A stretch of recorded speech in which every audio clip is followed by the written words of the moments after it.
শয়তান আল্লাহকে চ্যালেঞ্জ দিয়েছিল, আল্লাহ আপনি তো জান্নাতে ঢোকাতে পারবেন না, এতগুলো জান্নাত কেন বানালেন? জাহান্নাম আরো বেশি হলে ভালো হতো।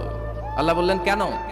শয়তান বলে, আল্লাহ এই সবগুলার আমি ওয়াসওয়াসা দিয়ে মুনাফিক বানিয়ে নাস্তিক বানিয়ে জাহান্নামে ঢুকাবো। আমি চ্যালেঞ্জ দিলাম, ডান দিক থেকে ধোকা দেবো, বা থেকে, সামনে থেকে, পেছন থেকে, নিচ থেকে, রগের শিরা উপশিরায় ঢুকে, মাজরার দাম যেখান দিয়ে রক্ত চলাচল করে ওখানে ঢুকেও আমি ধোকা দেবো। আপনি জান্নাতে ঢুকাবেন কেমনে? আল্লাহ বললেন তুমি আমারও চ্যালেঞ্জ দাও, এত বড় সাহস? আমি তো সব রাজার বড় রাজা, মহারাজা। চিৎকার করে বলেন ঠিক কিনা? মহারাজার সাথে চ্যালেঞ্জ দেয়া যায় না। তুমি আমাকে চ্যালেঞ্জ দাও, আমিও তোমার চ্যালেঞ্জ নিলাম। তুমি আজীবন ধোকা দিবা, আজীবন তুমি গোমরা করবা, বেনামাজি বানাবা, জালিম বানাবা। কিন্তু আমার বান্দা কোনো তাফসীরুল কোরআনের মাহফিলে এসে, কোন এক ওয়াক্তের নামাজে মসজিদে ঢুকে, অথবা মাঝরাতে ঘুম ভেঙে গেলে তাহাজ্জুদের জায়নামাজে চোখের পানি ছেড়ে যখন ক্ষমা চাইবে, আমি সব গুনাহ মাফ করে দেব। তুই কি করবি?